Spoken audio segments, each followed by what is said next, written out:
Hi అండి, అందరికీ నమస్కారం. ఈరోజు మరొక మంచి కథతో మీ ముందుకు వచ్చాను. ఈ కథను కూడా ఆదరిస్తారని మనస్ఫూర్తిగా కోరుకుంటూ ఇక లేట్ చేయకుండా మనం కథలోకి వెళ్ళిపోదాం. తెల్లవారితే పెళ్లి పెట్టుకుని మధు ఇంట్లో ఎవ్వరికీ చెప్పకుండా తన వస్తువును సర్దుకొని వెళ్ళిపోయింది. ఆమె రాసిన లెటర్ని బట్టి గాయత్రికి తెలిసింది తనకేదో కన్నడ సీరియల్లో అవకాశం వచ్చింది అని. అందుకోసమే అలా పెళ్లిని కాదు అని వెళ్ళిపోతుంది అని. ఆ రాత్రంతా గాయత్రికి నిద్ర పట్టలేదు. తన అక్క మళ్ళీ మనసు మార్చుకొని వచ్చేస్తుందేమోన్న ఆశతో విషయం ఎవ్వరికీ చెప్పలేదు. ఆమె రాత్రంతా ఆలోచిస్తూ ఎప్పుడో తెల్లవారుజామునే తనకి తెలియకుండా నిద్రపోయింది. కాసేపటికి సుగుణ వచ్చి, గాయత్రి కింద పడుకున్నావేంటమ్మా, అక్కేది వాష్రూమ్లో ఉందా అని అడిగింది వాళ్ళమ్మ. గాయత్రి ఏమీ మాట్లాడలేదు. అక్క ఎక్కడంటే మాట్లాడవేంటి, పెళ్లి వాళ్ళు ఆల్రెడీ బయలుదేరిపోయారంట, మనం కూడా త్వరగా రెడీ అయ్యి మనం మండపానికి వెళ్ళాలి. అమ్మా, అక్క లేదమ్మా, తనకి మంచి జాబ్ దొరికింది అంట, ఇవాళ జాయినింగ్ కూడా అంట, నేను ఆ జాబ్ని వదులుకోలేనని చెప్పి వెళ్ళిపోయిందమ్మా అని చెప్పింది గాయత్రి. నువ్వు ఏం మాట్లాడుతున్నావో నీకు తెలుస్తుందా? మీ అక్క ఇలాంటి పిచ్చి పని చేస్తూ ఉంటే నువ్వు ఎలా ఊరుకున్నావు అని అంది వాళ్ళమ్మ. నాకు కూడా తెలియదమ్మా, లెటర్ చదివాకే తెలిసింది. అయ్యో, ఎంత పని చేసిందే, ఇప్పుడు నేనేం చెయ్యాలి? మీ నాన్నగారికి ఈ విషయం తెలిస్తే మన ఇద్దరిని చంపేస్తారు. చాలాసేపు అలా తలపట్టుకొని కూర్చుంది సుగుణ. గాయత్రి, నేను ఒక మాట అడుగుతాను, నిన్ను ఇస్తావా అని అంది ఆమె. ఏంటమ్మా అది? నేనేం చెప్పినా నువ్వు చేస్తాను అని నాకు ప్రామిస్ చేయి. చేస్తానమ్మా, ఏంటో చెప్పు అని అంది ఆమె. మీ అక్క స్థానంలో నువ్వు పెళ్లి కూతురుగా వచ్చి కూర్చో అని అంది అమ్మ. అమ్మా, నువ్వేం మాట్లాడుతున్నావు? విమల్ని అక్క ఇష్టపడింది. చూడు గాయత్రి, ఇప్పుడు ఇంతకన్నా దారే లేదు. తను జాబ్ కోసం వెళ్ళింది అని మనం చెప్పినా ఎవ్వరూ నమ్మరు. ఎవరితోనో లేచిపోయింది అంటూ అసహ్యంగా మాట్లాడతారు. ఈ పెళ్లి పందిట్లో మీ నాన్న అవమానాలు పాలవుతారు. అది ఆయన అస్సలు తట్టుకోలేరు. నువ్వు మధు ఇద్దరు కవల పిల్లలు కదా, కాబట్టి అక్క స్థానంలో నువ్వు కూర్చున్నా ఎవ్వరూ గుర్తుపట్టరు. కానీ పెళ్లి తర్వాతైనా ఈ విషయం బయటపడుతుంది కదమ్మా అని అంది ఆమె. అది అప్పుడు చూసుకుందాం, ఇప్పటికీ గండం గట్టెక్కించవే, నీ చేతులు పట్టుకొని బతిమలాడుతున్నాను అని అంది తల్లి. నాకు ఇష్టం లేదమ్మా అని చెప్పింది గాయత్రి. ఇది ఇష్టాన్ని గెలిపించే పరిస్థితి కాదే, 10 మందిలో మన కుటుంబం పరువు కాపాడాల్సిన పరిస్థితి. అలా తల్లి ఎంతో బలవంతం చేయడంతో గాయత్రి తన అక్క స్థానంలో పెళ్లిపీటలెక్కి కూర్చుంది. సుగుణ, గాయత్రి కనిపించడం లేదేంటి అని అంటూ అడిగాడు ఆమె భర్త సుమన్. గాయత్రి క్యాటరింగ్ వాళ్ళతో ఉందండి, ఆ సెక్షన్ అదే చూసుకుంటుంది. ముహూర్తం సమయానికైనా పందిట్లో ఉండాలి కదా, ఉండు, నేను పిలుచుకొని వస్తాను అని అన్నాడు ఆయన. వచ్చేస్తుందిలేండి, కన్యాదానానికి సమయం కూడా అయిపోయింది కదా, ముందు ఆ పని కానిద్దాము, రండి అని ఆ రకంగా ఎలాగో అలా మేనేజ్ చేసి గాయత్రి ప్రస్తావనను పక్కకు మళ్లించింది సుగుణ. విమల్ కళ్ళల్లో ఆనందం కొట్టొచ్చినట్లుగా కనిపిస్తుంది. ఇష్టపడిన అమ్మాయిని పెళ్లి చేసుకోబోతున్నందుకు అతను ఎంతో సంతోషంగా ఉన్నాడు. కానీ గాయత్రి మాత్రం కించింతల ఎత్తనే లేదు. మనసులో కొండంత భారాన్ని మోస్తూ కళ్ళు మూసుకొని విమల్ చేత తాళి కట్టించుకుంది. అన్ని తంతులు పూర్తయ్యాక అప్పిగింతలు చేసి ముందు గదిలోకి తీసుకుని వెళ్ళి గాయత్రితో ఆమె తల్లి, చూడమ్మా, ఇప్పుడు నీ మెళ్ళ తాళి పడిపోయింది. కొంతకాలం వరకు నువ్వు గాయత్రివి అన్న నిజం బయట పెట్టకుండా కాపాడు. మీ అక్క స్థానంలో నువ్వు ఉన్నావు అనే ఆలోచనతో నీ జీవితం పాడు చేసుకోవద్దు. నీ భర్తతో కలిసి ఆనందంగా జీవించు అని అంది తల్లి. ఎలా అమ్మా? ఏదో ఒక రోజు నిజం బయటపడకపోదు. ఆ రోజు నేను ఆయన ముందు ఒక మోసగత్తిలా నిలబడాల్సి వస్తుంది. ఆ తర్వాత అయినా ఈ అబద్ధాల పేకమేడ కూలిపోవాల్సిందే కదమ్మా అని అంది ఆమె. ఇదిగో, ఈ పిచ్చి ఆలోచనలే వద్దు అన్నది. ఒకసారి దంపతులు ఇద్దరూ కలిసి కాపురం చేయడం మొదలుపెట్టాక ఆ తర్వాత ఏ విషయం బయటపడినా కూడా వారి మధ్య ఏర్పడిన బంధం వాళ్ళని కలిపే ఉంచుతుంది. టైం అవుతుంది, వెళ్దాం పదా అని అంది అమ్మ. నువ్వు పిచ్చి పిచ్చి ఆలోచనలతో ఎలాంటి తొందరపాటు నిర్ణయం తీసుకోకు అని అంది తల్లి. సరేనమ్మా అని అంది ఆమె. కాసేపటికి అప్పగింతలు జరుగుతాయి. ఆ తర్వాత సుమన్తో విషయం పూర్తిగా చెప్పింది సుగుణ. ఎంత పని చేసావు సుగుణ, మధు చేసిన తప్పుకి గాయత్రి ఇష్టాలతో సంబంధం లేకుండా బలవంతంగా పెళ్లిపీటల మీద నువ్వు కూర్చోబెట్టావా? పాపం నా చిట్టి తల్లి ఎంత మానసిక వేదన అనుభవిస్తుందో ఏమో. నేను ఇప్పుడే అక్కడికి వెళ్ళి జరిగిందంతా అల్లుడు గారికి చెప్పేస్తాను అని అన్నాడు సుమన్. అబ్బా మీరు ఆగండి, అల్లుడు గారు ఇష్టపడింది మధునే కావచ్చు, కానీ గాయత్రి స్వభావం అర్థమైన కొద్దీ తన మీద అపారమైన ప్రేమను పెంచుకుంటాడు. ఆ తర్వాత విషయం తెలిసినా వాళ్లే సర్దుకుంటారు అని అంది ఆమె. ఏమో సుగుణ, నాకైతే భయంగానే ఉంది. ఆ రోజు తొలిసారి విమల్ ఆమెతో మాట్లాడుతూ ఉన్నాడు. ఏమైంది మధు, నిన్నటి వరకు ఫోన్లో గలగలా మాట్లాడేదానివి, ఇవాళ ఏంటి ఇంత సైలెంట్ అయిపోయినావు అని అన్నాడు ఆయన. ఏం లేదు విమల్ గారు, కొంచెం టెన్షన్గా ఉంది. ఏంటి విమల్ గారా, ఇదెప్పటి నుంచి? నిన్నటిదాకా మామూలుగానే పేరు పెట్టి పిలిచావు కదా, కానీ ఇప్పుడు మనకు పెళ్ళైపోయింది కదా, అందుకే. అయితే బావా అని పిలువు అని అన్నాడు అతను. ఏంటి ఏమన్నారు అని అంది ఆమె. అదే చాలా మంది భర్తను బావా అని పిలుస్తారు కదా అని అన్నాడు అతను. లేదంటే ఏవండి అని పిలువు, నాకు ఎలాగైనా ఓకే. అది నేను నీతో ఒక విషయం చెప్పాలి అనుకుంటున్నాను అని అంది ఆమె. ఏంటది అన్నాడు. కొద్ది రోజుల వరకు మనిద్దరం దూరంగా ఉందాం. అదేంటి, పెళ్ళయ్యాక భార్యాభర్తలు విడిగా ఉంటారా అని అన్నాడు అతను. అది కాదు, అర్థం చేసుకోండి ప్లీజ్, కొద్ది రోజులే, నన్ను నేను మెంటల్గా ప్రిపేర్ చేసుకోవడానికి టైం పడుతుంది అని అంది ఆమె. కొంప తీసి పెళ్లికి ముందే ఎవరినైనా ప్రేమించావా ఏంటి అని అన్నాడు అతను. చీచి, అలాంటిది ఏమీ లేదు అని అంది ఆమె. సరదాగా అడిగానులే. గదిలోకి రాగానే నీ బెరుకు భయం చూసి నాకు అర్థమైంది ఇలాంటిదేదో అడుగుతావు అని. సరే, బీరువా పక్కన చాప ఉంటుంది, తెచ్చుకో అని అన్నాడు అతను. ఆమె నేల మీద చాపను పరిచి అక్కడే కూర్చుంటుంది. అతను బెడ్పై కూర్చొని ఉంటాడు. ఇప్పుడు కంఫర్టబుల్గా ఉందా నీకు అని అన్నాడు అతను. హా ఓకే అని అంది.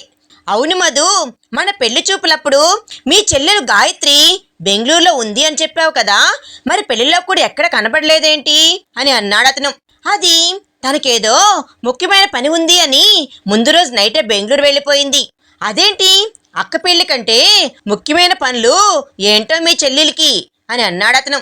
ఏమోనండి, నాకు నిద్ర వస్తుంది, నేను పడుకుంటాను అంటూ మాట దాటేసి పడుకుండిపోయింది గాయత్రి.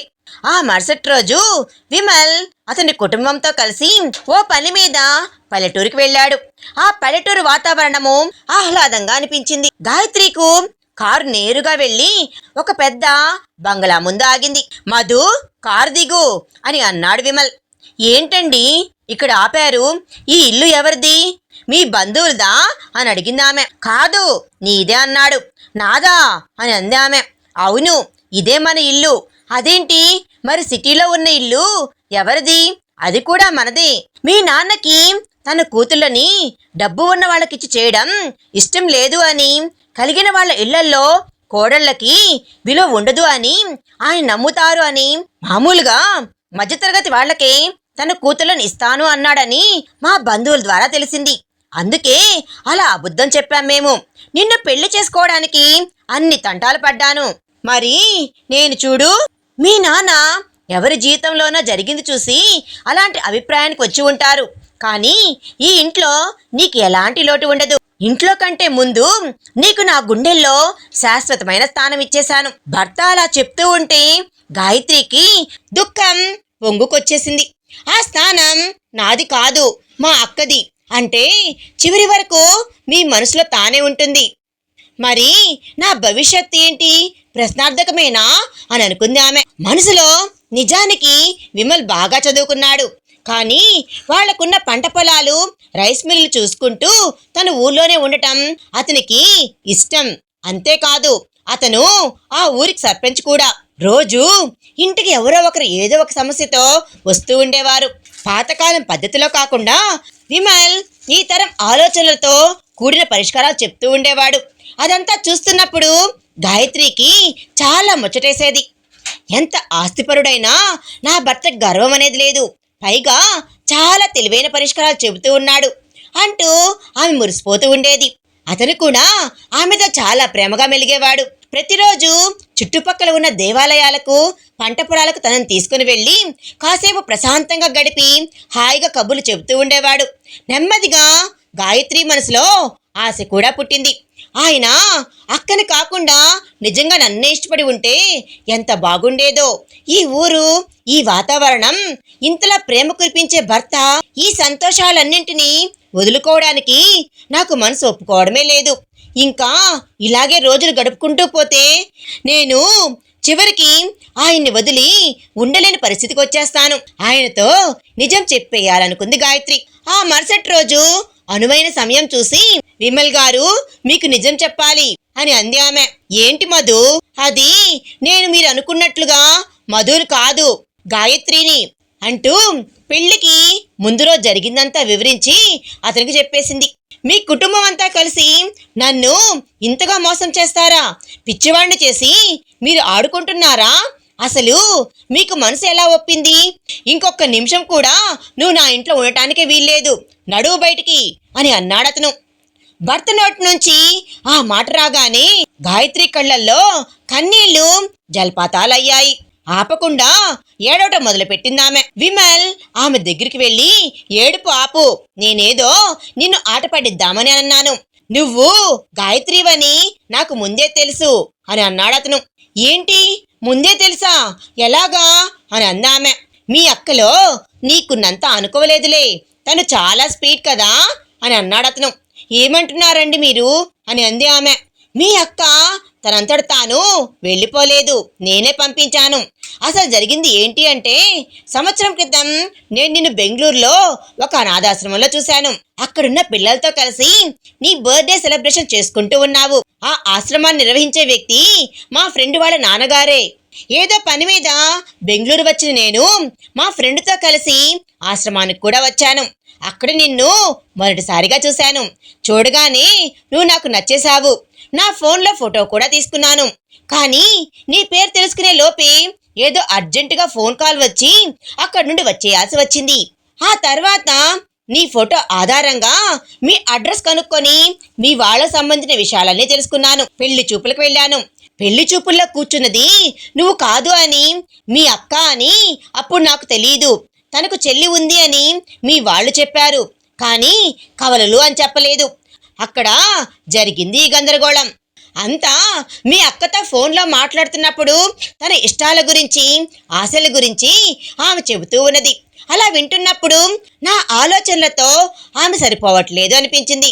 ఆమె మాటల్లో నాకు నీ గురించి తెలిసింది. అప్పటి నుంచి నిన్ను ఫాలో అవడం మొదలుపెట్టాను. నీ ఆలోచనలు, అభిరుచులు అన్నీ నాకు నచ్చాయి.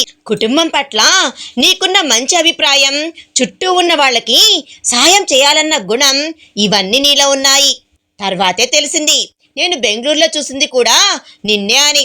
అందుకే మీ అక్క మనసులో ఉన్న యాక్ట్రెస్ అవ్వాలి అనే కోరిక గురించి తెలిసినాక నాకు ఆలోచన వచ్చింది. నాకు బాగా తెలిసిన వాళ్లల్లో ఒకతను కన్నడ సీరియల్లో అసిస్టెంట్ డైరెక్టర్గా పనిచేస్తున్నాడు.